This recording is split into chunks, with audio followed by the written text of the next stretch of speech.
नमस्ते, अभिवादन आपका इनोसेंट इन्वेस्टर के इस नए वीडियो में आपके लिए डिस्क्लेमर। दोस्तों, रिलायंस के रिजल्ट में एक चीज़ जो सबसे ज़रूरी है डिस्कस करना, वो है जियो का पूरा कंप्लीट एनालिसिस, क्योंकि वहाँ से हमको एक ट्रेंड मिलेगा कि आने वाले समय में हमारे साथ क्या हो सकता है अगर हम रिलायंस के शेयर में मतलब हिस्सेदारी लेकर बैठे रहते हैं, और वहाँ पर हमारे साथ क्या अपॉर्चुनिटी बड़ी घट सकती है, क्योंकि बहुत से लोग कह रहे हैं जियो का आईपीओ आएगा, अलग से सिनारियो बनेगा। इसीलिए रिलायंस के रिजल्ट में जियो का एनालिसिस होना बहुत ज़रूरी है, और वही मैं आपके साथ लेकर आया हूँ, एक्सप्लेन करूंगा। कल मैंने रिलायंस का रिजल्ट अच्छे से एक्सप्लेन किया है, मुझे रिजल्ट पसंद है या नहीं वो ज़रूर देखिएगा। बहुत से लोगों को रिजल्ट पसंद आ रहा है, लेकिन मेरे साथ क्या है उसको आप ज़रूर देख लीजिएगा। वीडियो अवेलेबल है चैनल पे। ठीक, अब हम चलते हैं आगे जियो के रिजल्ट पर। लेकिन उससे पहले एक चीज़ बताना चाहेंगे। कुछ लोग कह रहे थे रिजल्ट देखने के बाद, रिजल्ट वाली वीडियो, कि आपने बोला कि पिछले साल के इस क्वार्टर में हमने लॉकडाउन झेला था। मैं आपको बता दूं, हाँ, और उनका कहना ये था कि 6 7 8 दिन का ही तो लॉकडाउन था, मतलब मार्च के एंड में ही तो लॉकडाउन लगा था, और जो आपके सामने रिजल्ट आता है वो आता है जनवरी, फरवरी और मार्च का। तो आप ये बताइए, आप क्यों कह रहे हो कि डेंट देखने को मिला है लॉकडाउन से। मैं आपको बता दूं, जो आखिरी समय होता है क्वार्टर का, ठीक है, क्वार्टर का आखिरी समय आप किसी भी एग्जीक्यूटिव के पास चले जाइए, जो सेल्स मैनेजर वगैरह हो, उससे पूछेंगे तो आपको खुद पता चल जाएगा। या आपको अगर एक्सपीरियंस करना हो तो आप बाइक या कार खरीदने चले जाइए, या कहीं भी ऐसी जगह चले जाइए जो आपको मतलब स्टॉक मार्केट में रिजल्ट वगैरह पेश करते हैं। आप वहाँ पर एकदम अनुमान लगा पाओगे कि वो कितना प्रेशर करते हैं। जैसे कि आप कार खरीदने जाओ, आप जनवरी में कार खरीदने जाओगे तो नए साल का आपको ऑफर दिखाई देगा, और नए साल का ऑफर कब आता है पता है? 20 तारीख से 31 दिसंबर तक, मतलब ये क्वार्टर खत्म हो रहा होता है, समझ रहे हैं। नए साल का ऑफर आपको 1 जनवरी तक मैक्स टू मैक्स दिया जाएगा, और वो भी पहले से प्री बुकिंग करवा के। ये हो जाता है नए साल का ऑफर। अब आप समझिए, जब भी आप ऑफर लेने जाते हो तो जब मार्च खत्म होने वाला होता है, जैसे कि 15 मार्च, 20 मार्च, तो वहाँ पर आपको बेटर ऑफर्स दिए जाते हैं कि आप उनके जो ओवरऑल रेवेन्यू फिगर्स हैं उनमें इंप्रूवमेंट दे पाओ। ठीक है, मतलब कंपनी अपने सेल्स बढ़ाना चाहती है हमेशा क्वार्टर के एंड में। और होता क्या है, लॉकडाउन अचानक से लगा था, कंपनियां पूरा एडजस्टमेंट करके रखती हैं कि हम ये सेल्स दिखा रहे हैं। एक होता है प्रोविजनल सेल्स, एक होता है एग्जैक्ट सेल्स। आपने सुना होगा ये सब नंबर, अगर होगे कॉमर्स के फील्ड से।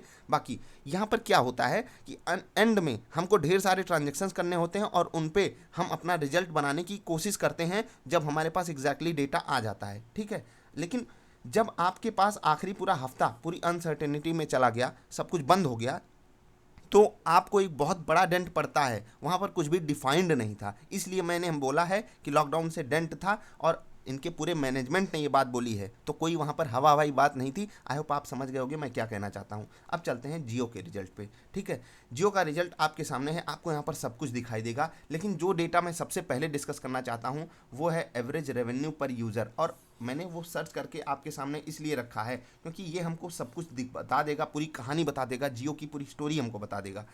पिछले साल के फोर्थ क्वार्टर 19-20, ठीक है, साल 2020 में जो क्वार्टर खत्म हुआ, यानी कि साल खत्म हुआ, वहाँ पर आखिरी क्वार्टर में इनका आरपू कितना था? 130 रुपये, और यहाँ पर 138 रुपये। अब आप एक बात समझिए, मुझे बहुत ज़्यादा चांसेस लग रहे हैं कि एयरटेल का भी आरपू इस बार घटेगा। बाकी एक चीज़ समझिए, जब जियो का आरपू 151 था तो एयरटेल का आरपू 160 प्लस था। ठीक है, अब आप समझिए 160 के आसपास एयरटेल था और 150 के आसपास कौन था? रिलायंस जियो था। ये आप देख रहे हैं 12 रुपये, ठीक है, 12 रुपये डायरेक्टली 13 रुपये कम हो गए आरपू में, और एक कस्टमर के पीछे आप 13 रुपये कम कमा रहे हो। इससे बहुत बड़ा डेंट आपने कल देखा कि कल जब हमने रिजल्ट आपके साथ पेश किया तो क्या हुआ, रिजल्ट में जियो की परफॉर्मेंस अच्छी नहीं आई, फ्लैट आई, इवन फ्लैट से भी बुरी आई।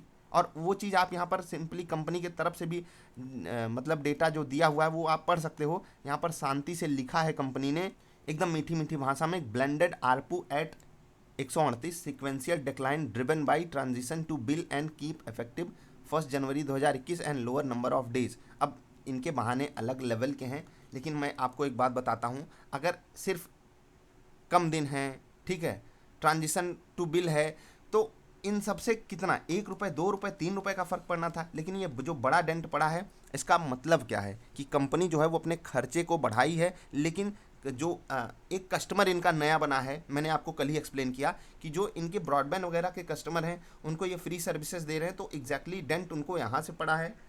प्लस जियो को थोड़ा सा प्रोटेस्ट भी झेलना पड़ा है, प्लस इंडिया में लोग अब सस्ता रिचार्ज कराना ज़्यादा कुछ प्रेफर कर रहे होंगे, कम से कम कुछ परसेंटेज ऑफ लोग जिनको बहुत ज़्यादा इंटरनेट की ज़रूरत नहीं है, तो वो जियो के बेसिक प्लान्स पे शिफ्ट कर रहे होंगे, जो उनका 1300-1400 रुपये का आता है साल भर का। मुझे एग्जैक्टली याद नहीं, लेकिन कुछ ऐसा ही है डेटा। बाकी एक इनका 350 से भी कोई सस्ता प्लान आता है जो 3 महीने की वैलिडिटी देता है। आई होप आप लोग सब जानते होंगे। तो ये हो गई आरपो की बात, जहाँ पर इन्होंने बिल्कुल बुरी तरीके से निराश किया है। मैं आपको बता दूं कि आइडिया का आरपो 120 के आसपास है, तो उसके नज़दीक ये काफ़ी आ चुके हैं। तो आइडिया के बाद नंबर आता है रिलायंस का, और उसके बाद सबसे ऊपर टॉप पे बैठा हुआ है Bharti Airtel. Let's hope for the best कि उनका रिजल्ट बेहतरीन आए।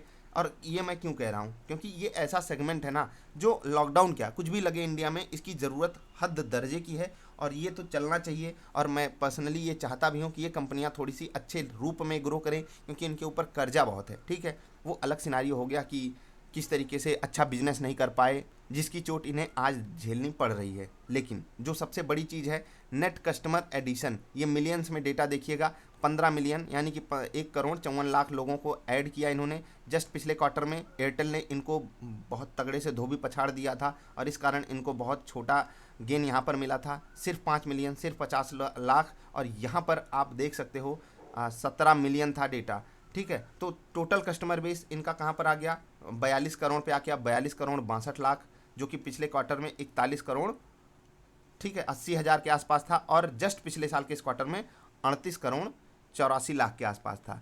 तो यहाँ पर इम्प्रूवमेंट देखने को मिला है, लेकिन आरपू नहीं बढ़ पाया। और उसी हिसाब से देखो, जब कस्टमर बढ़ गए, आरपू नहीं बढ़ा, ओवरऑल रेवेन्यू में डेंट जो हमको देखने को मिल रहा है। आप यहाँ पर समझ रहे हैं, कस्टमर बढ़े हैं, हर कस्टमर से आप इतना रुपया कमा रहे हो, कस्टमर तो बढ़ गया, लेकिन आपका अगर ये बढ़ गया होता तो आपको बहुत तगड़ा एडवांटेज मिल जाता। जैसे कि आप यहाँ पर देखोगे, जब टोटल डेटा कंजम्पशन पे बात आती है, तो टोटल डेटा कंजम्पशन बढ़ेगा, ऑफकोर्स ये बात है, क्योंकि कस्टमर बढ़ा है।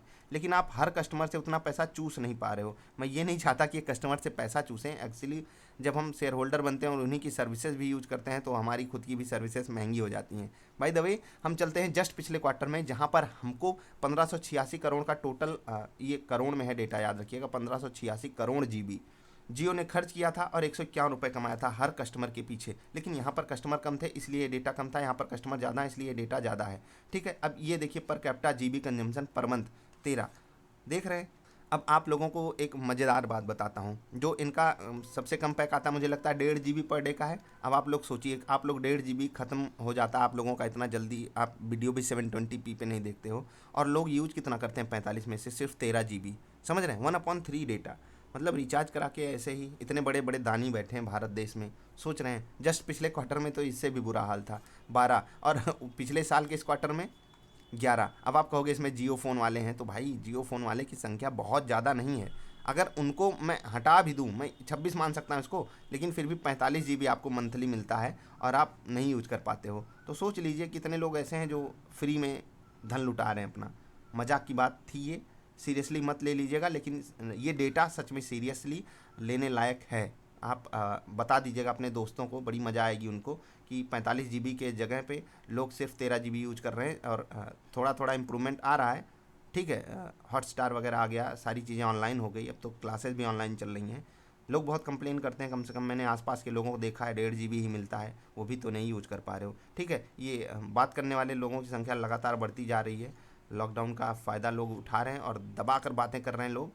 ये भी करोड़ मिनट पर डे की बात हो रही है, यहाँ पर डेटा है पर मंथ का, और यहाँ पर डे 1148 करोड़ मिनट। ठीक है, तो दबा कर लोग बात कर रहे हैं। और वॉइस कंजम्पशन या पर कैपिटा वॉइस कंजम्पशन, वाह, 823 मिनट यूज किया जा रहा है डेटा, सॉरी वॉइस कॉल। 796 पिछले क्वार्टर में, और पिछले साल के इस क्वार्टर में 770। तो यहाँ पर भी आप सोचिए कि जियो जब 3000 मिनट देता था, सब एकदम रोना मचाए थे, अरे भाई क्या हो गया, जियो बर्बाद कर दे रहा है, और बात सिर्फ 800 मिनट कर रहे हैं लोग। अब जियो फ़ोन वाले यहाँ तो नहीं आते ना, ये कुछ लोगों की शिकायत होती है और वो सबकी शिकायत बन जाती है। और हमको भी लग रहा था नहीं नहीं जियो 3000 मिनट दे रहा है, एयरटेल ऐसे ही थोड़ी दे रहा था अनलिमिटेड, पता है कौन यूज करेगा। और आपको भी मैं बता दूं 3000 मिनट मिले हैं तो आप उसको ख़त्म करने पे एकदम तुल जाओगे, और आपको बता दूं अनलिमिटेड तो आप पता चले 1000 मिनट भी नहीं यूज किए। ये कंपनियां ऐसे ही तो फ़ायदा उठाती हैं। अनलिमिटेड इंटरनेट कुछ दिन का शौक होता है, अनलिमिटेड कॉलिंग कुछ दिन का शौक होता है, और उसके बाद ख़त्म। अब इस रिजल्ट के एनालिसिस में मैंने आपके साथ फालतू फालतू बहुत बकवास की है, लेकिन अगर आपने समझने की कोशिश की होगी तो कम से कम आप अपने आसपास के दोस्तों से बेटर तरीके से डिबेट कर पाओगे जियो के रिजल्ट पे। और क्या कर पाओगे। और जो डेटा मैंने आपको समझाया है ये आपसे बहुत कुछ कहना चाहता है। मैं आपको कहता हूँ कि data speaks louder than words. तो ये डेटा आप स्क्रीनशॉट भी ले लीजिए। मैं एक बार क्लियर कर देता हूँ, ठीक है, क्लियर कर देता हूँ। स्क्रीनशॉट ले लीजिए और इसको ज़रा सा चेक कीजिएगा। अगला जो रिजल्ट आएगा या फिर एयरटेल का जो रिजल्ट आएगा, आइडिया का जो रिजल्ट आएगा, उनसे कंपेयर कीजिएगा। वहाँ पर आपको काफ़ी चीज़ें क्लैरिटी के साथ दिखाई देंगी और यहाँ से जब आप कंपेयर करोगे आपको बहुत कुछ पता चलेगा। तो जियो का रिजल्ट मुझे कैसा लगा, देखो, कस्टमर बढ़ाया इन्होंने, खुशी मिली, लेकिन आरपो बढ़ाया, दुखी मिली। ठीक है, दुख मिला यहाँ पर। तो हाँ, दुख एक्चुअली होना नहीं चाहिए क्योंकि लोगों के जेब पे कम बोझ पड़े। लेकिन एज अ शेयर होल्डर हम तो चाहेंगे कंपनी 200 रुपये कम से कम एक कस्टमर से खींचे, ठीक है, पर मंथ। और ये पर मंथ की बात हो रही है, ठीक है। और इनका जो प्लान आता है वो आई थिंक 150 के आसपास है और जियो फ़ोन का शायद 75 125 के आसपास है। तो इन्हीं सब चीज़ों को कंबाइन करके ये जो आरपू आता है ये आता है। और क्योंकि यहाँ पर कम हुआ है तो जियो इस पर काफ़ी फोकस करेगा। आगे जो इनकी अदर डिजिटल सर्विसेज हैं उनसे ये बड़ा रेवेन्यू जनरेट करने की कोशिश करेंगे। लेकिन ओवरऑल सिनारियो में जियो का रिजल्ट भले अच्छा ना आया हो, मतलब कि कम से कम ऑन पेपर हमको बहुत अच्छी चीज़ें नहीं दिखाई दे रही हैं। कंजम्पशन वगैरह भले बढ़ गया है लेकिन एग्जैक्टली कंपनी कमाई नहीं कर पाई है। और इस केस में हमको भले बुरा लग रहा हो रिजल्ट, लेकिन एक चीज़ है जो बहुत पॉजिटिव है जियो के लिए, इनके मैनेजमेंट की कमेंट्री। भाई साहब, मतलब हर सेगमेंट का आप एनालिसिस ले लीजिए इनके मैनेजमेंट से, वहाँ पर वो इतना बुलिश कभी नहीं होते जितना वो जियो पे है। तो जियो के नाम पे रिलायंस में पैसा लगाना तो बनता है बॉस, क्योंकि कंपनी को अगर इतना कॉन्फिडेंस है तो हमको क्यों ना हो। और हम भी सर्विसेज ले रहे हैं तो हमें भी तो कॉन्फिडेंस होगा ही। हमें खुद पता है कि जियो की सर्विसेज किस तरीके से इम्प्रूव कर रही हैं। तो ये हो गया एनालिसिस जियो का। चलते हैं चार्ट पर। चार्ट पर फिर से वही बात आएगी जो मैंने शुरुआत में आपसे कही थी। कब? रिलायंस के केस में भले हमने नीचे खरीदा है लेकिन हम यहाँ पर अब एक बार के लिए एग्जिट करना इसलिए चाहते हैं क्योंकि बाज़ार में अनसर्टेनिटी है। रिलायंस से बहुत उम्मीदें थी, लेकिन इन्होंने कम से कम ऑन पेपर हमारी उम्मीदों पे पानी फेरा है। लेकिन मैनेजमेंट की कमेंट्री जियो की बात अलग लेवल की है, लेकिन अन्य जगहों पे भी कुछ कहीं नेगेटिव नहीं है। बस एक बार वो पेसिमिस्टिक सी फीलिंग दे रहे हैं कि लॉकडाउन ये कर देगा वो कर देगा। तो सिचुएशन आउट ऑफ कंट्रोल कम से कम रिलायंस के केस में तो नहीं है। ओवरऑल कुछ कंपनियों में कुछ ये दिक्कतें आएंगी, बैंकिंग सेक्टर में दिक्कतें आएंगी, लेकिन रिलायंस का स्टॉक नीचे अगर मिलता है तो लेने लायक है। ऊपर मैं ट्रेडिंग पर्सपेक्टिव से ही देखूंगा। अभी प्रेजेंट सिचुएशन में 2000 के ऊपर मैं इन्वेस्टमेंट के लिए तो ये स्टॉक 2000 के ऊपर नहीं खरीदना चाहता। इससे नीचे मैंने आपको कल रेट भी बताया है, मिलेगा तो बिल्कुल इन्वेस्टमेंट के बारे में सोचूंगा। जिनके पास ऊपर के लेवल पे है उनको क्या करना चाहिए, देखो भाई, आपने बहुत ही धमाकेदार कंपनी ली है, भारत की सबसे बड़ी कंपनी, तो आपको तकलीफ क्या हो रही है? इंतजार कर लीजिएगा, नीचे मिलेगा तो एवरेज कीजिएगा, ऊपर जाता है तो इन्जॉय कीजिए। क्या मैनेजमेंट की कमेंट्री पे स्टॉक चलते हैं? बहुत धड़ल्ले से चलते हैं। और मैनेजमेंट की कमेंट्री तो ऐसी है कि अगर बाजार पॉजिटिव हुई तो रिलायंस बहुत कमजोरी नहीं दिखाएगा, इवन ये पॉजिटिव भी हो सकता है और धड़ल्ले से चीर फाड़ भी मचा सकता है। तो आप इन्जॉय कीजिए। मैंने बोला है इन्वेस्टमेंट के लिए मैं 2000 के ऊपर प्रेजेंट रिजल्ट को देखकर नहीं खरीदूंगा। हो सकता है आगे रिजल्ट ऐसा आ जाए कि मैं 2200 पे, 2300 पे, 2400 पे भी लेने के लिए तैयार हो जाऊं। बात होती है रिजल्ट की, और वही एनालिसिस मैं आपको हमेशा देने की कोशिश करता हूं। स्मार्ट डिसीजन लीजिए। कल LIC वाली जो वीडियो डाली है उसको ज़रूर देखिएगा, बहुत अच्छी चीज़ें आप वहाँ से सीखोगे। अभी लेते हैं अलविदा। अपना और अपनी फैमिली का ख्याल रखिए। और क्या करेंगे? और गर्म पानी का सेवन करेंगे। और क्या करेंगे? और अभी कुर्सी से उठ जाओ। देखो, मुझे पता है कि 99 लोग नहीं उठोगे, तो आप सब, मुझे नहीं पता कि क्या करना चाहते हो इस देश में रह करके, लेकिन जो 1% उठेंगे उनको मैं सैल्यूट करना चाहूँगा, क्योंकि आप जब तक खुद हेल्दी नहीं रहोगे आप बोझ हो दूसरों पे। फिर से कह रहा हूँ, अगर आप खुद हेल्दी नहीं हो, जो भी आपकी पोजीशन हो, आप 150 किलो के हो, अगर आपने अपने आप को 145 किलो बनाया तो आप दूसरे पे बोझ बनने से कुछ प्रतिशत कम हो गए। मतलब समझ रहे हो? या वेट की ही बात नहीं है, कुछ आप मतलब एकदम सेडेंट्री मूड में बैठे रहते हो, कुछ कर लिया करो। बोझ मत बनो, कम से कम अपने ऊपर बोझ मत बनो, बीमारी मत लाओ शरीर में। और ये कोविड हमको सिखा रहा है, बहुत ज़रूरी है। आई होप आपको ये बकवास नहीं लगी होगी। अंत वाली बात, मिलेंगे फिर से। अपना और अपनी फैमिली का ख्याल रखिएगा। नमस्कार।